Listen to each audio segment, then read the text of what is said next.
Hey everybody, and welcome to the Tatter-a-fact podcast. I'm Teryn Darling here at the Girlz Ink studio in Las Vegas. And we are here today. This episode, we've got Sherah. I call her Sherah all these years. Sherah Juarez from Ink Boutique, Houston, Texas. Sherah, welcome to Tatter-a-fact. Thank you. Yeah. Thank you for having me. I'm honored to be sitting here talking to you, woman. I know. Well, I'm so honored to finally have you here. And I just learned you're on vacation. You've been off all this week. I did not know that. So This is perfect. yeah. So thanks for, during your vacation, you sit down in front of a camera and sharing everything, or not everything, but sharing your wisdom, your knowledge, your spiciness, your Sherahness with my listeners, because you've been doing this a really long time. I think a lot of people know who you are. For those that don't, you are out of Houston, and primarily you do like paramedical tattooing. Is that correct? Do you do eyebrows, eyeliner, lips, or are you strictly paramedical tattooing? So I used to do PMU as well. Now I am strictly areola and paramedical. Areola and paramedical. So how many years, so when did you first get licensed? When did you first start doing PMU? I started doing paramedical and PMU at the same time 22 years ago. At the same time. So you learned both simultaneously. I did. I went to school in the state of Oklahoma, and it was a 14-month program there in order for me to practice legally. And in that 14-month class, they taught us PMU and paramedical. Okay, so that's really interesting. So let me ask you this. 22 years later, knowing what you know, accomplishing what you've accomplished, and teaching, right? You're a prolific trainer in the area of paramedical tattooing and areola work. If any of our listeners are right now, they are super interested and intrigued in paramedical areola tattooing, would you and they're new. Let's say they just got into permanent makeup, or they've been doing it about a year. Knowing what you know now, would you is that a good decision to make? Would you recommend that to a brand new PMU artist? Or do you feel a PMU artist should kind of hone their skills as a PMU artist a little bit, get their depth down, get their skills on point, and then venture into paramedical tattooing? My honest opinion, that has changed over the last 5 years, because I used to make it mandatory you had at least 2 years of PMU experience. One day my phone rang, and it was a nurse, a male nurse on the other end of the line. And he said, hey, I close in surgery for a reconstruction doctor, and he has assigned me that I'm going to be the one now doing his areola tattoos. And he goes, I saw your requirements for 2 years PMU experience, but I'm hoping that you will still help me, because I don't know anything about it, and I don't want to just wing this like they're asking me to do. And I was like, thank you for not doing that. Absolutely. If you will fly here, I will work with you, even though you don't have any machine experience at all. And that is when I realized that I can teach you to tattoo. He was so phenomenal, just so quickly. He hadn't picked up any bad habits.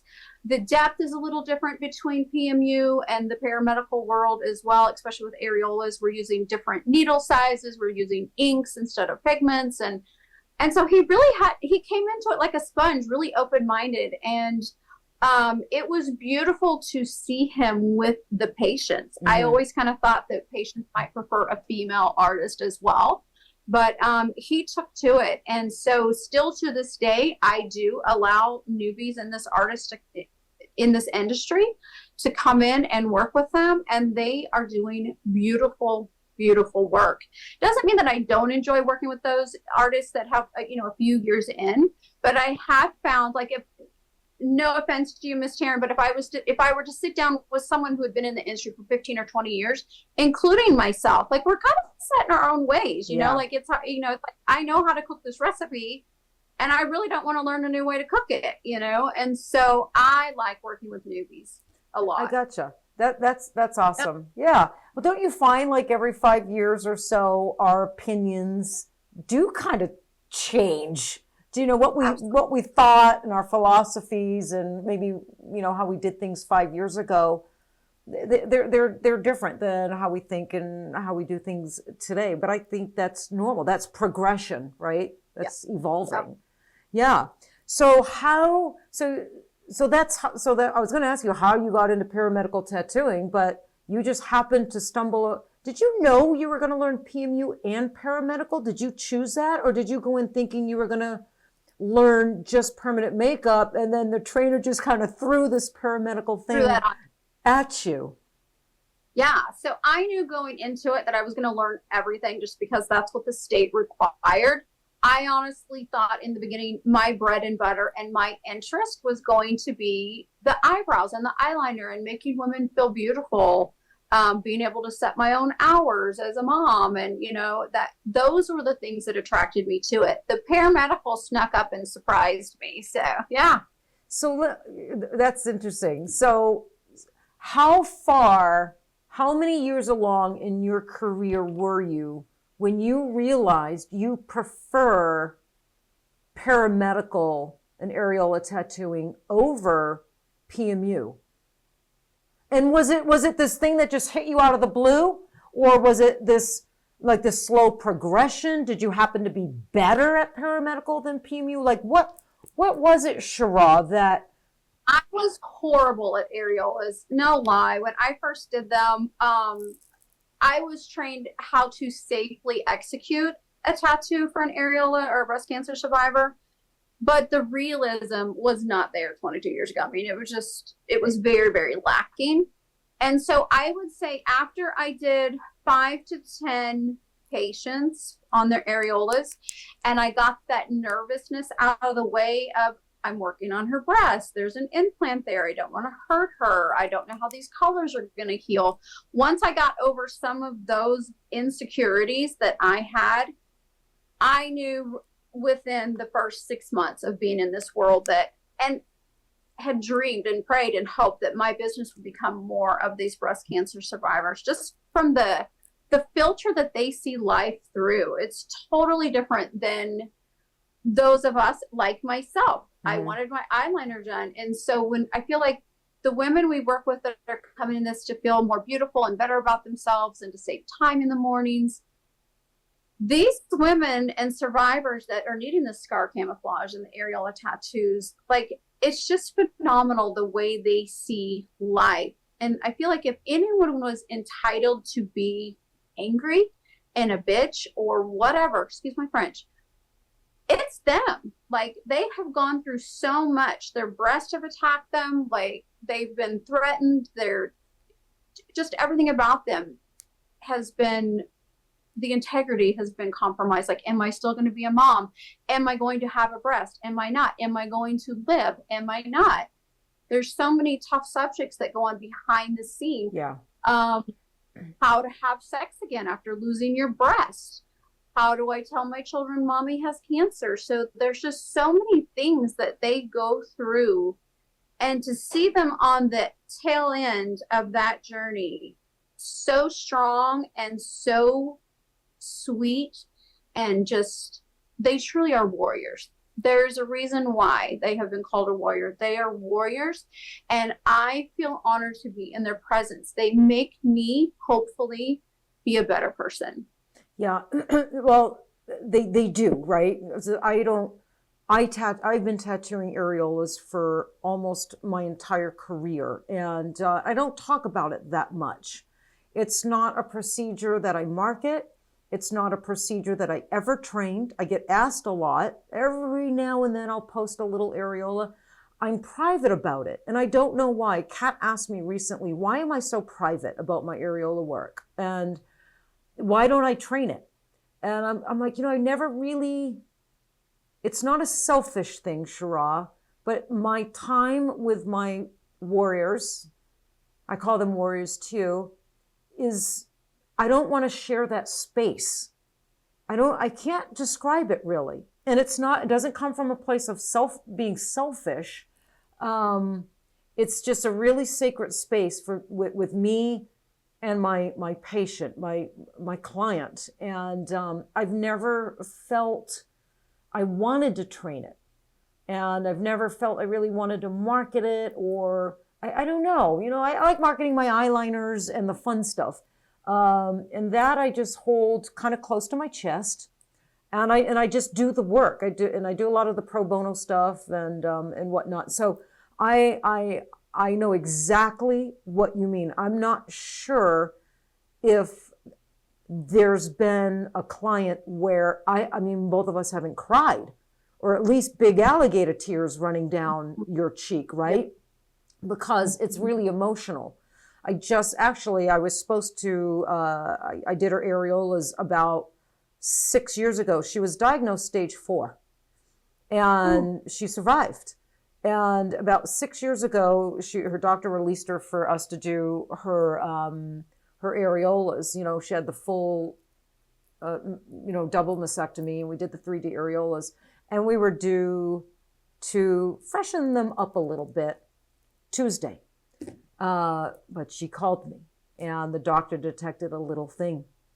I know, so we're putting it on hold. But she was so positive, and the phone call was so positive. She's so strong. These women are so strong, right? Usually, I think at first they're scared, and but then they develop this strength. And yeah, in this, yes. And it's almost like contagious for a brief moment. And then I go home and I'm fighters again. But yeah, in the moment that you're with them, I see where you feel like that's very sacred or spiritual or emotional, because it almost is like you can just feel their energy, and their presence is amazing. It is amazing. Yeah, it's amazing. And I feel so honored. That's just the only way to, I just feel so honored. I think it's such privileged work. We're so privileged to be able to do that for somebody, so I really love it. Okay. So, all right. So paramedical and areola. Yeah. How have you started doing that though 20 years ago. First, let me ask you this. I just got asked this question. Someone was thinking about getting in and learning paramedical. And her question was, can you make a living at? Well, no, that wasn't really her question. Her question to me, it was a financial question, and it was worded this way: is it financially worth it? And my response was, I understand that has to be considered, right? Especially in an economy like this. We have to all consider our where we are financially. Can we financially afford the training? There is a financial investment. So I understand where you're coming from, and that must be considered. I said, but let me just say that the reward is much bigger and broader and way beyond financial.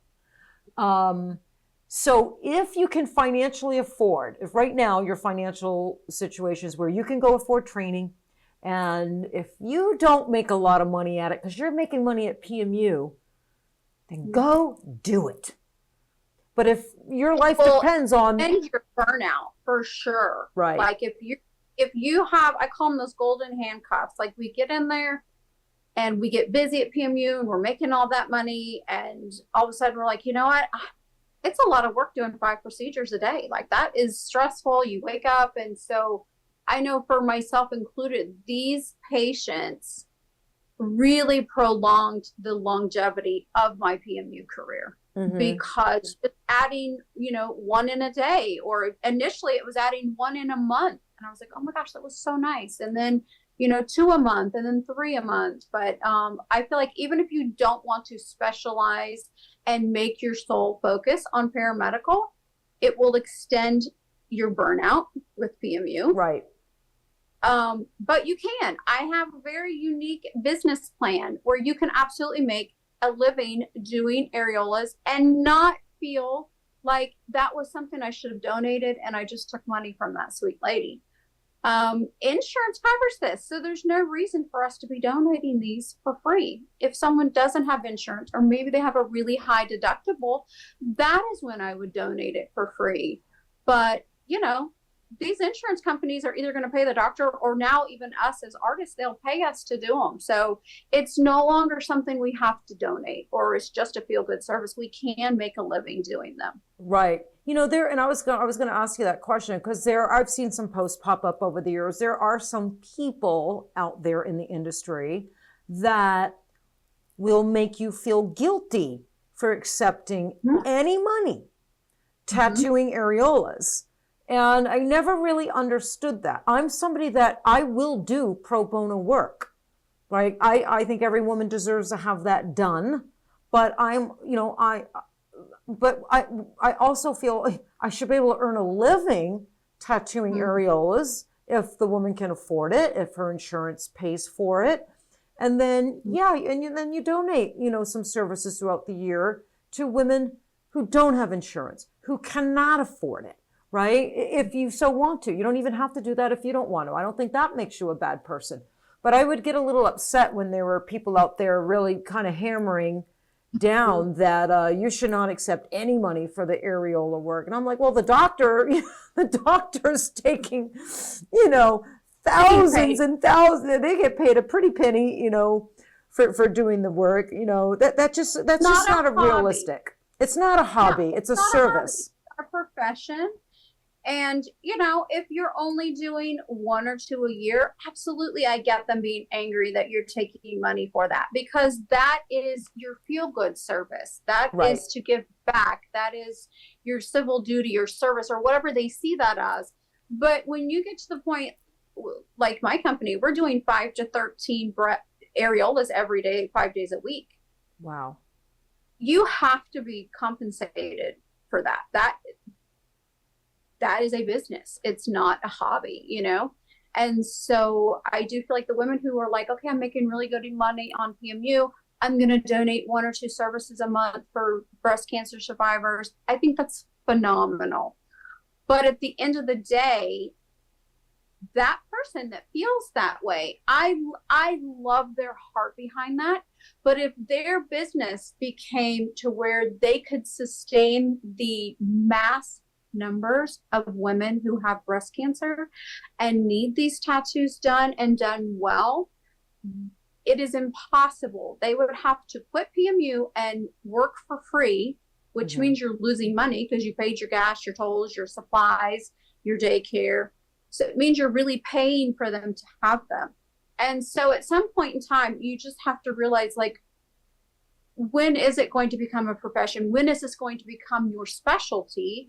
And then you figure out how to get paid and feel good about it. And for me, that has been insurance. Insurance pays for it. I still do a couple a month for free, sometimes more than that. Right. Because some of these women, especially in January, their insurance deductibles just started over, and they might have a $10,000 annual deductible. And so they're then faced with, okay, well, I either am going to have to pay, $1,500 to have my areolas tattooed, or I'm just not going to have them. Right. And so that isn't a decision that I feel like women should have to make. I was, for a long time, I was a single mom of 4. And $1,500, I mean, that was my car payment for 4 months. There's no way I could have invested that in mommy's breast, so I get it. I get both sides of the coin, but I think both sides need to come from a place of love and respect, and understand that they're on 2 different ends of that spectrum when it comes to 1 or 2 a year, or 1 or 2 a month, to 5 to 13 a day, 5 days a week. It's a big, big difference. Right. Yeah. 100%. And I think there's PMU artists out there like myself that maybe it doesn't need to be their specialty, right? It's like, I was interested in it because I had breast cancer in my family. So I became very interested in offering that service because it was intimate. It was in my life, my family. And I think I was pretty good at it quickly because I was a body tattooer. So I understood realism, light and dark, depth and all that stuff. And so, I've always done the brows, eyeliner, lips, areolas. Those are the 4 areas that I've been doing probably the last 15 years. The first 10 years or 8 years, I was doing scar camouflaging. I was doing it all, trying to figure out what I liked, what I was passionate about, and what I was really good at. And I ended up really good at scar camouflaging. But it took me about 6 years to really master it, to match skin with my ink, and to learn my needles and learn dilution and all of that. And just when I got really so good at it, I just lost my passion for it. I did that in SMP. Yeah, I just didn't really want to do it anymore.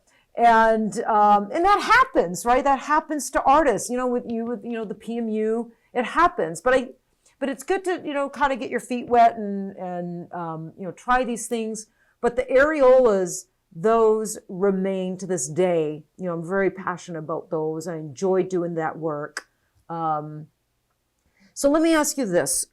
So we both probably started right about the same time, it sounds like, where you dove into paramedical and areola right from the beginning. I kind of dove into PMU and body tattooing, and I kind of tiptoed into paramedical. And so you might be able to answer this better than I, but how have you seen the paramedical world and tattooing change in the last 20 years? Wow, that's a loaded question for sure. So first and foremost, our machines. Sweet baby Jesus. I was trying to figure out how to do everything you just mentioned with the Nouveau Contour. And I love the Contour. That's a heck of a machine for the face, but it is not a heck of a machine when you start getting into scar tissue and compromised. So we just didn't have the power behind our machines back in the day that we needed. Just like when you're putting on your makeup, you need a different brush for your cheek than you need for your eye. You need a different brush for your eyeliner. The same thing I feel like with our tattoo machines back in the day. We only had one brush, really, we were trying to do everything with. And so thank the Lord, now we do have all these amazing machines that give us more power, and the ability to change stroke and be able to go from doing everything with one machine. So that is one thing that has really, really changed. I also used to do everything with pigment. I used to use a line called Premier Pigments. I'm familiar with that line. I remember them. Lawsuit, and everyone was like, oh my gosh, it's not safe, and whatever. But definitely our pigments and inks, we've been opened up to a whole new world in that area as well. So primarily the tools, the pigments, the machines, the needles. 9-day difference. What about philosophies? Oh man. So I feel like we tried to merge, and I want to say this as respectfully as I can, because I was a PMU artist and I was also a medical artist. I feel like we tried for so long to merge those two worlds together that permanent makeup and body tattoo could be kind of categorized as the same thing from the PMU world. And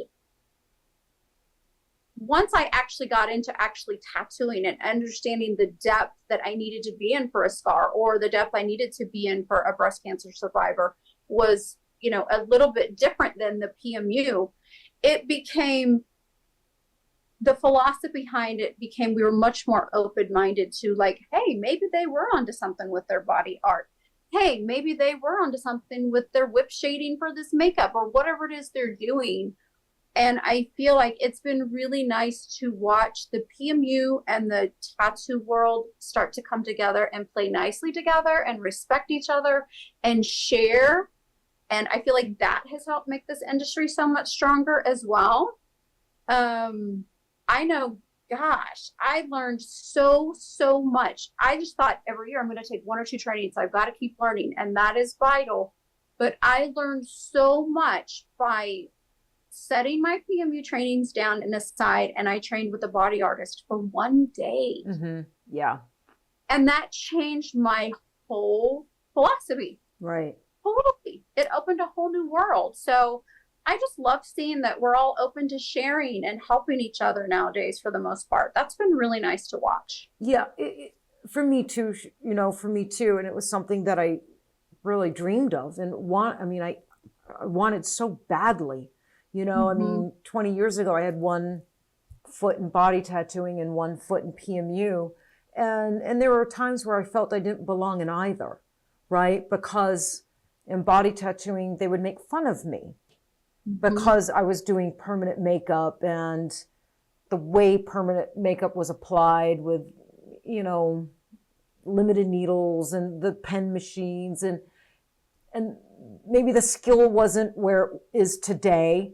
And then in permanent makeup, same thing. I used a coil machine. They would call it a jackhammer, and my piercings and my tattoos, and I didn't quite fit the mold of the typical permanent makeup lady because they were kind of ladies back then. They were a little bit older, right? I think the SPCP did a study, and the average age of the woman entering permanent makeup like 20, 25 years ago was like 40 or 45. I believe. Yeah, and I was so young.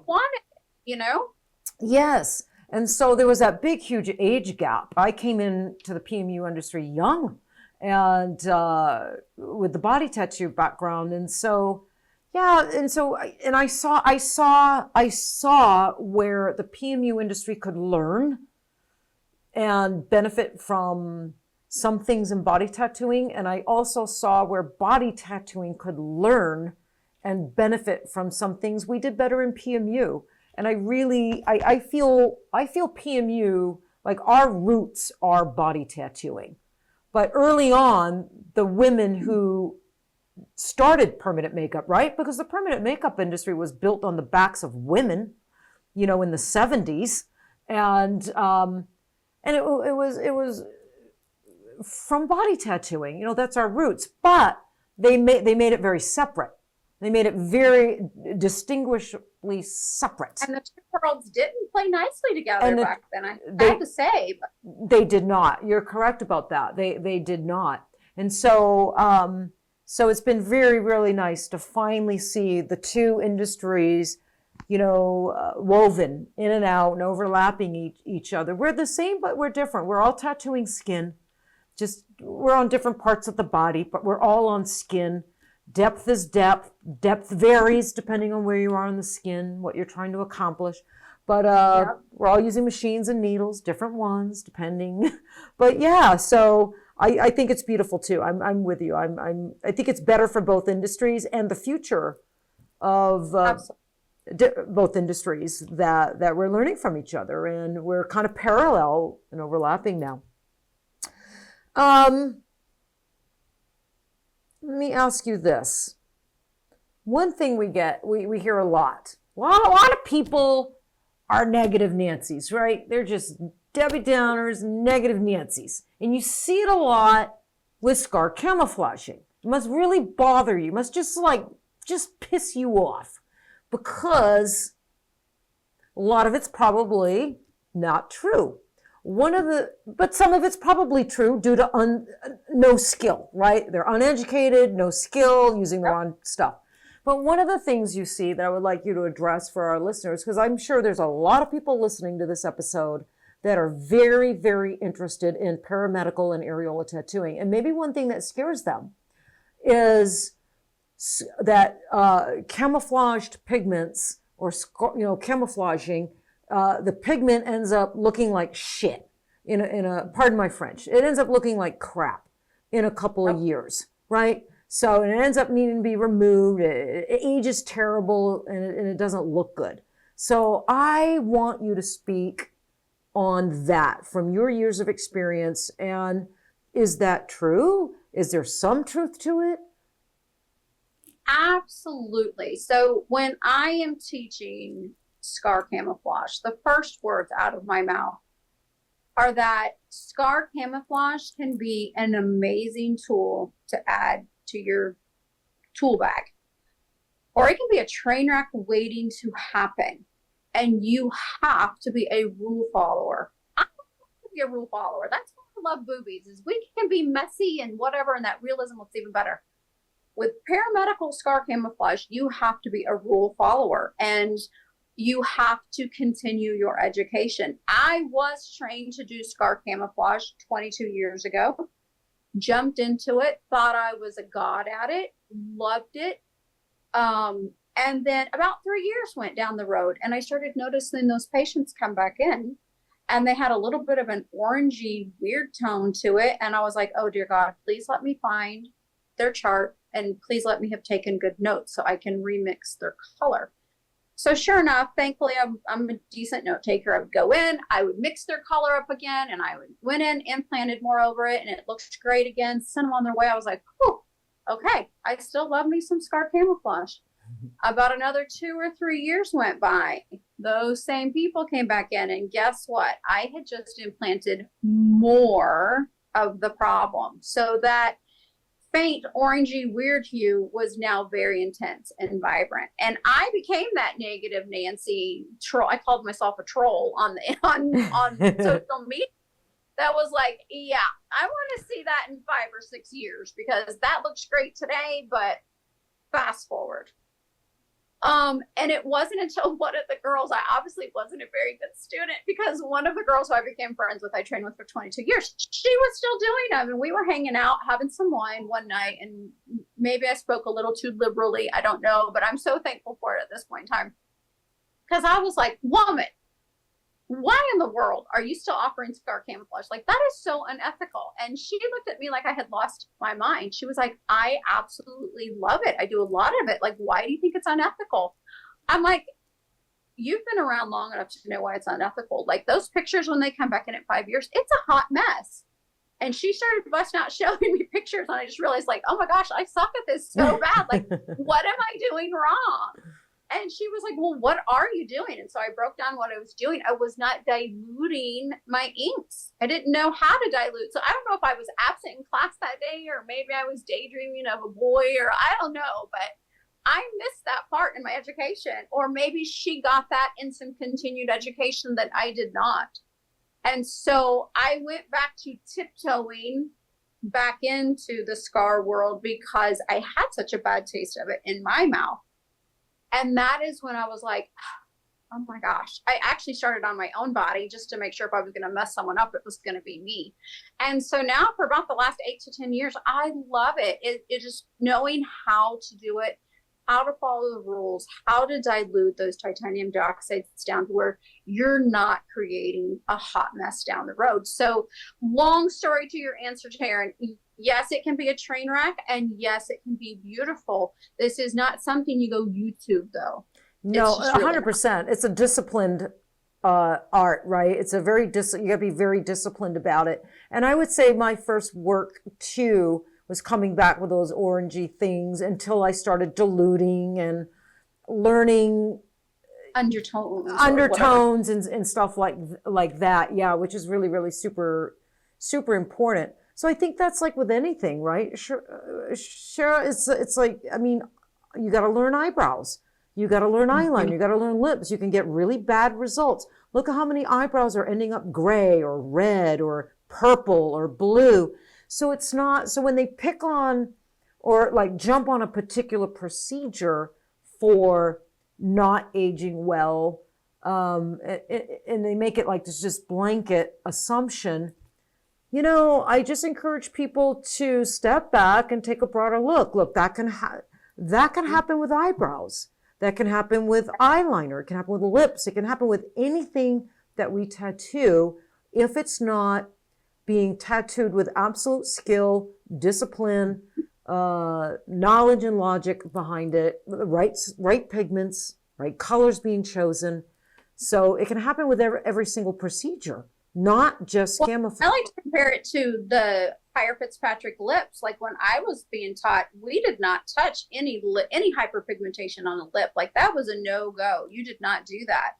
And now we're able to do amazing things with lip neutralizations and, you know, be able to tattoo on those Higher Fitzpatrick scale lips. And so, just understanding and having the knowledge that you need to achieve a particular goal or desire. It's all comes down to education, truly, is what I believe. Education, and I think even more importantly than that, for people like you and I, right? Or even like 10 years, came into the industry 10 years, to be open-minded, that maybe some of the things we were taught, maybe it wasn't, not that their intention wasn't, they taught us what they knew, right? Like our parents, they taught us what they knew. They did the best that they could at the time. But even parenting has evolved, and and we've learned.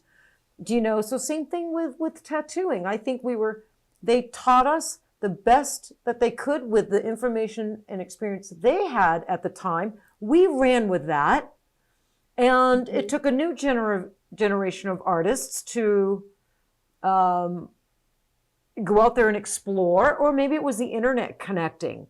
And artists in Brazil or countries that have darker skin and darker lips, they've been doing it for a long time and doing it successfully. And we were only exposed to that when we were all connected with the internet.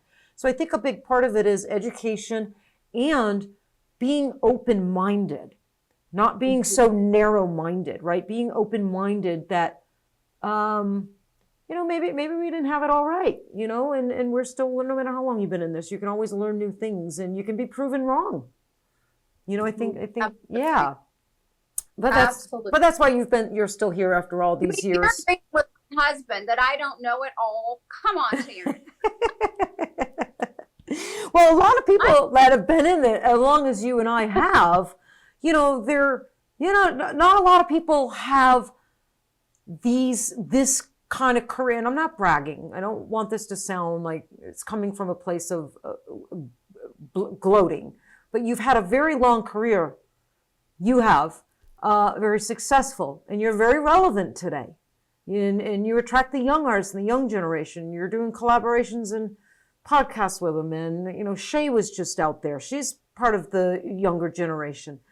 I'm very lucky and blessed to have that same career. I'm here after 22 years. And I think a lot of it is, Sherah, because like you just said, what the hell was I doing wrong? Show me what you're doing. We don't take ourselves we take our craft serious, but we're open to being corrected. We're open to being shown new things. We're fascinated by the new generation. We're fascinated and curious by the new techniques.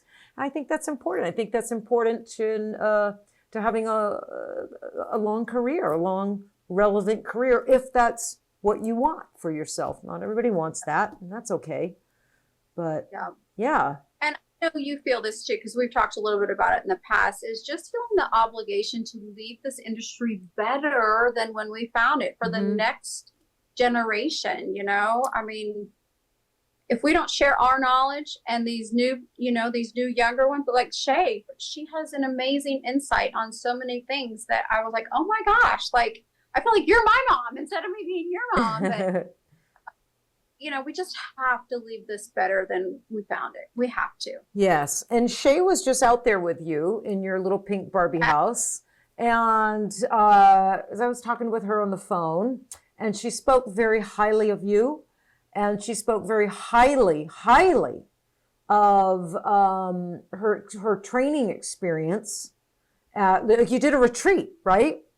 Yeah. And she told me that she had never experienced anything like that. And I could hear the excitement in her voice and just how sincere she was being. And she didn't have to be, right? You weren't in on the conversation. And so that's just that's a testament to you, Sherah. And so I want anybody listening that wants to learn paramedical, learn areola tattooing. You do teach this. You currently have a curriculum. God damn it. This is my second podcast today. I can't say it. Curriculum. Curriculum. There you go. All right. Curriculum. Okay. Fuck it. Okay, class. We're just going to stick with class. You currently have a class where you teach paramedical and areola tattooing. So I want to make sure, and I know it's very ethical. I know you're ethical. I know it's a very good class. I know lots of people speak very highly about it. And so I want to direct my listeners to you if they are looking, or sometime in the future they're looking to learn this. So we will put your information in the comments. But if you want to just spend a minute and tell them where you're located and how to contact you, that would be great. Yeah, so my website is inkboutiquehouston.com. My training center is actually located right outside of Houston. I bought this training center. It's a 6-bedroom waterfront lake house. And it is a retreat. You come here, we actually pick you up at the airport in Houston. We stay here together for 3 days. We feed you. We don't leave. Literally, we're here. I am a pajama woman. Yoga pants and pajamas are my gig. So we're here. It's a comfortable place to learn. And in the off hours when we're not learning, we hang out. Sometimes we're by the campfire. Sometimes we're on the pontoon boat watching the sun go down. It's a place to re-energize, recharge, meet some new friends in the same industry with the same passions. And we really do. We have some fun learning. So yeah, thank you for referring them to me. Well, 100%.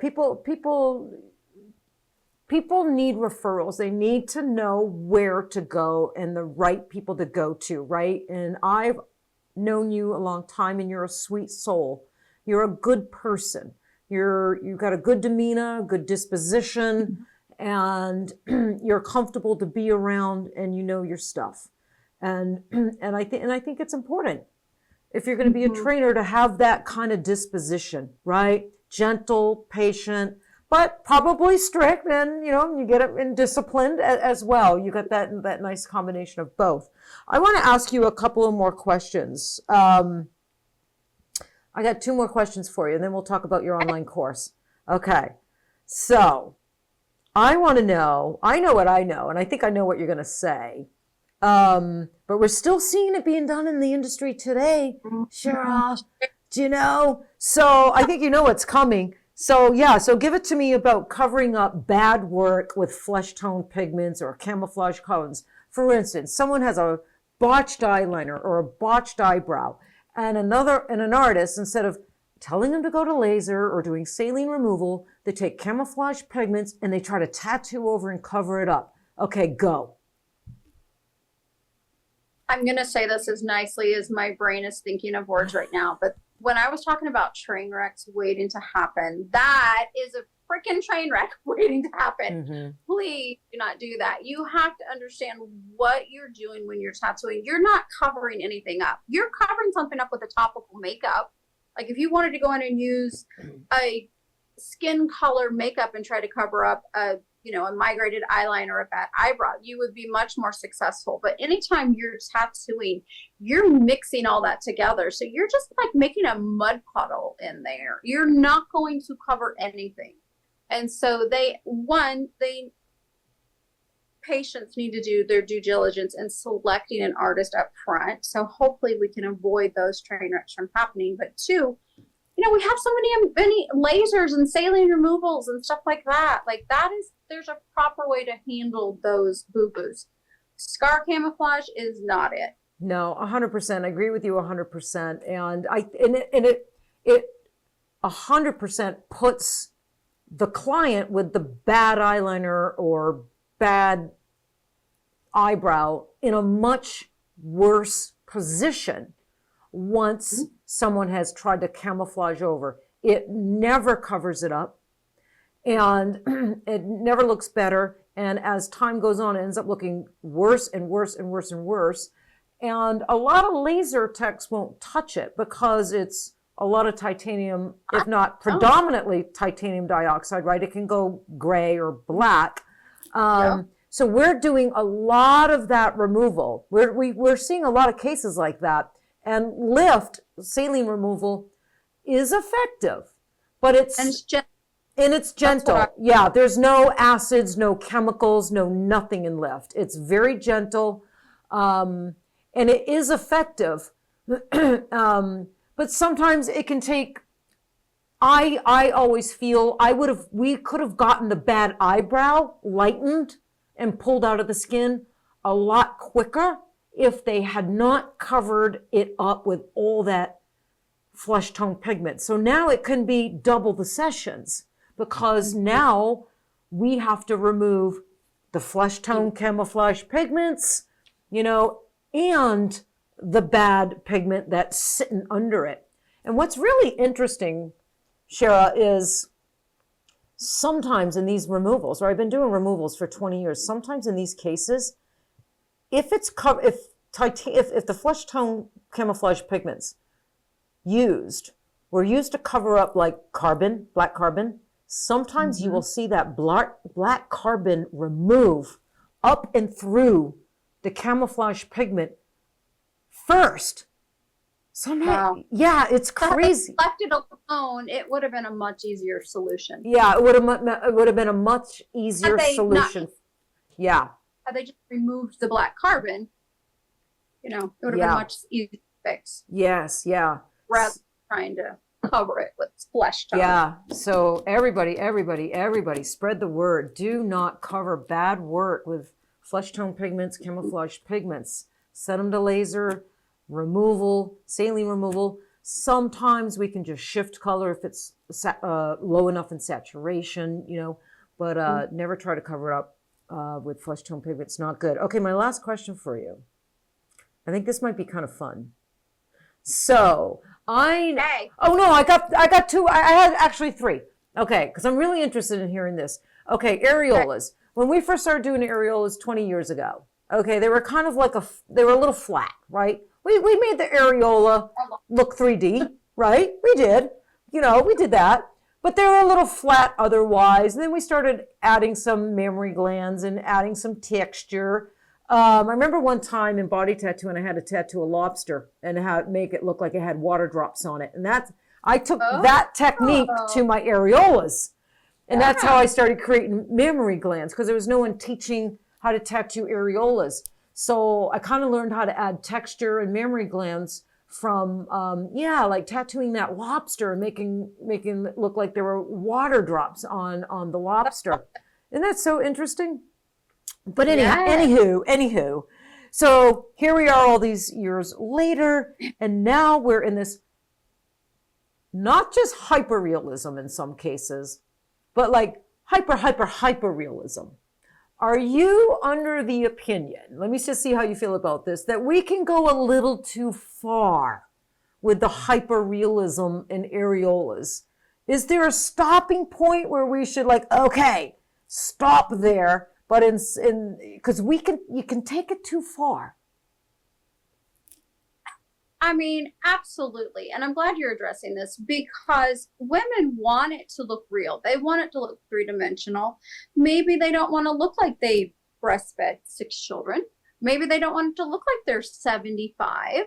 Maybe they want it a little lighter than what they had. Maybe they want it a little smaller than what they had. Like sometimes, I like how you put that. All the cracks and crevices in there. Or my biggest pet peeve is where they make the seam and the constriction wrinkle. They take that realism and they make it really dark to make it really pop. Yeah. And then as it ages, they look like they have this dirty nipple. So I agree. Sometimes too much is too much. Too much is too much. Yeah, I found it. Yeah, sometimes it looks like little wrinkly old men. Well, I like your description. They don't want to look like they breastfed 7 babies. They don't want to look like there's. But I think sometimes with the too much texture, the too much realism in the lines, it makes the areola. I've seen some of them where it looks old. It looks like an old lady's.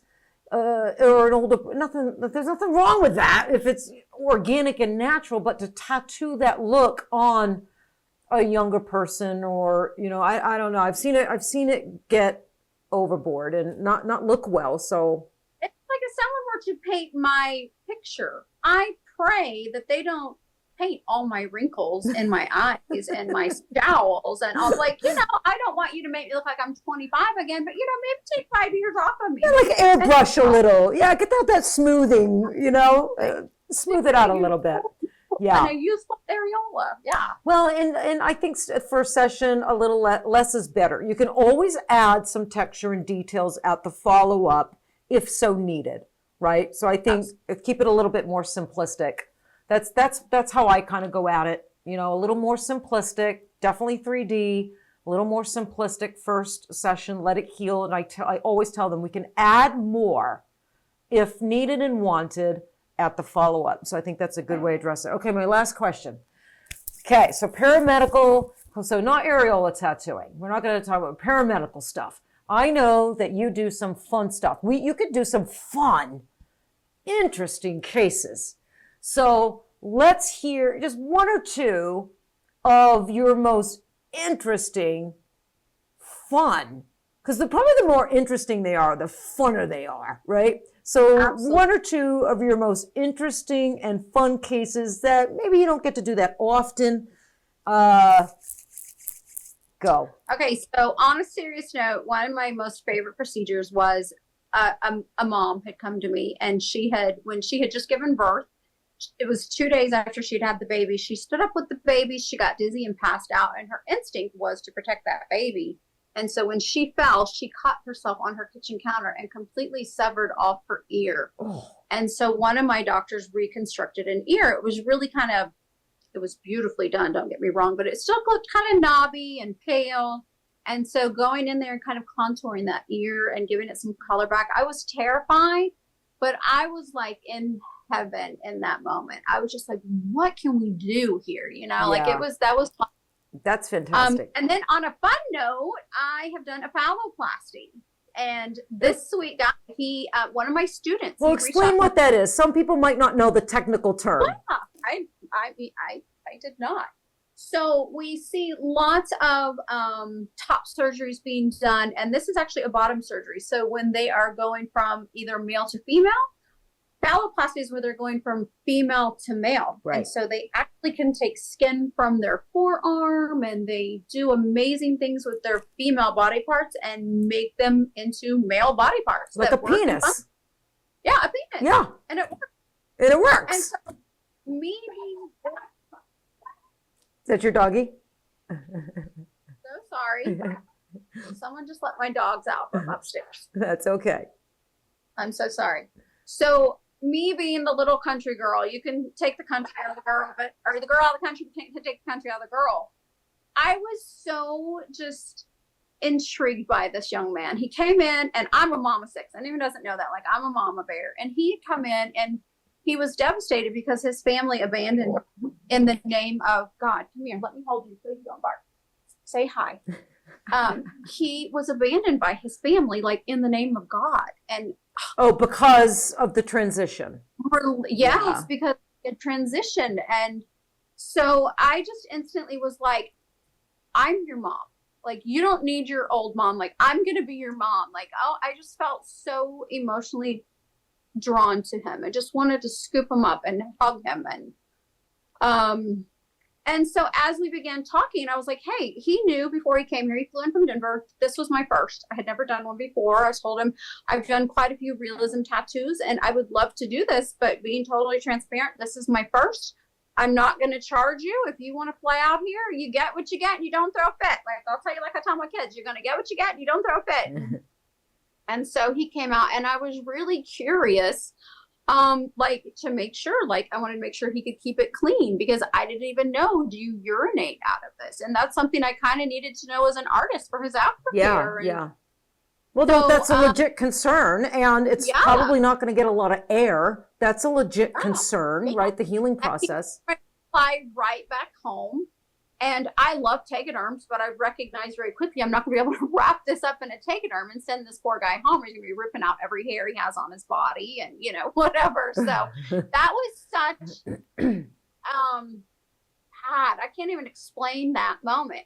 We laughed and we giggled, but I feel like I haven't ever bonded with the patient the way I did with that young man. It was phenomenal. Oh, that's wonderful. And I'm a preacher's daughter. And you probably don't want to go here on your podcast, but I was raised by a different belief in that, a very opinionated belief in that. I think a lot of people were, Sherah. Do you know? Yeah. And so I just wanted to make sure that I didn't offend him and that I was open-minded. And when I tell you, he touched my soul in a way that I was not prepared for. And through him, my own father, who is a minister now, sees the world through a different filter as well. And he has blessed my family in ways that I'm not expecting. I'm sorry. No, don't you dare be sorry. It's beautiful. It's beautiful. It's just beautiful because we're all people, right? Trying to find our way and discover who we are and be happy in this world. And it doesn't matter. It doesn't matter. By your family, you're supposed to love the most. Like, and PMU did that for you. Being a PMU artist did that for you. Opened your heart, and it did that for you. And that's a beautiful thing. I love that. PMU and my clients did something very similar to me. You know, I'm a gay woman. I came into the industry gay, and okay.